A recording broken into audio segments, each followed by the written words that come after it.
नमस्ते। आओ गुजराती सीखें के अगले भाग में आपका बहुत बहुत स्वागत है। मैं सूर्या प्रजापति, आप देख रहे हैं सूर्या इन्फो। तो चलिए बिना किसी देर के शुरू करते हैं गुजराती सीखना।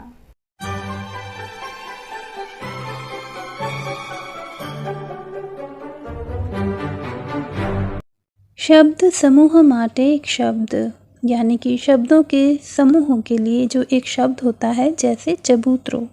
इसका मतलब है पक्षियों ने दाना नाखवानी ऊंची जगह, यानी कि पक्षियों को दाना देने के लिए जो ऊंची जगह होती है उसे कहते हैं गुजराती में चबूतरो। उसके बाद में है अभयारण्य।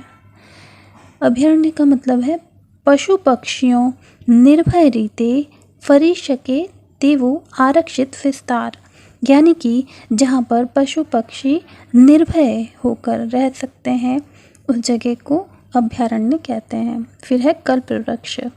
इच्छा अनुसार आपनार वृक्ष, हमारी जो इच्छा होती है वो देने वाला वृक्ष कल्प वृक्ष कहलाता है। उसके बाद में है स्वयंवर। स्वयंवर कन्या पोते वर पसंद करे ते, यानी कि कन्या खुद जो वर पसंद करती है, पति जो पसंद करती है उसे स्वयंवर कहते हैं। संपेत्रु यानी कि कोईने पहोंचाड़वा माटे सौंपायेली वस्तु, भेंट सौगातनी चीज़, मतलब कि किसी को देने के लिए सौंपी गई चीज़ उसे कहते हैं संपेत्रु। उसके बाद में है कंजूस, यानी कि खप करता, ओछो खर्च करनार, यानी कि कम खर्च करने वाला, जिसे कहा जाता है कंजूस।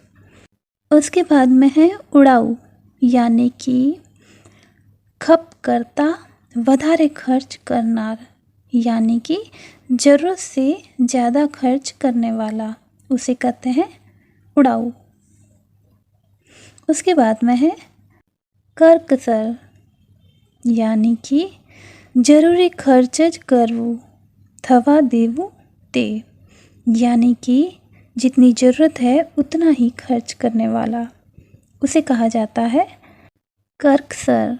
उसके बाद में है पारसमणि, यानी कि जेना स्पर्श थी लोखंड सोनू बनी जाए तेवू मणि, यानी कि जिसके स्पर्श से लोहा सोना बन जाए ऐसी मणि उसे पारसमणि कहा जाता है। उसके बाद में क्षितिज, यानी कि જ્યાં पृथ्वी અને आकाश अड़े छे तेवी कल्पित रेखा, जहाँ पृथ्वी और आकाश मिलते हैं वह काल्पनिक रेखा, जिसे क्षितिज कहा जाता है। उसके बाद में है अनामिका, यानी कि टचली आंगली पासेनी आंगली, यानी कि मध्यमिका के पास वाली जो उंगली होती है उसे अनामिका कहा जाता है। उसके बाद में है अनाथ आश्रम। निराधार बालकों ने रहवानु स्थल, जिनका कोई आधार नहीं होता, जिनका कोई नहीं होता, उन बच्चों के रहने की जो जगह होती है उसे अनाथ आश्रम कहा जाता है। उसके बाद में है शिलालेख, यानी कि पत्थर ऊपर कोतरेलो लेख, यानी कि पत्थर के ऊपर खोद कर लिखा गया लेख, उसे शिलालेख कहते हैं। उसके बाद में है पुरोगामी, यानी कि पहला ना समय में थई गयेलू, यानी कि पहले के समय में जो हुआ हुआ है उसे पुरोगामी कहा जाता है। उसके बाद में है आत्मकथा, यानी कि पोताने हाथे लखायेलू पोतानु जीवन वृतांत, यानी कि खुद के हाथ से जो लिखा गया खुद का जीवन वृतांत है उसे आत्मकथा कहा जाता है।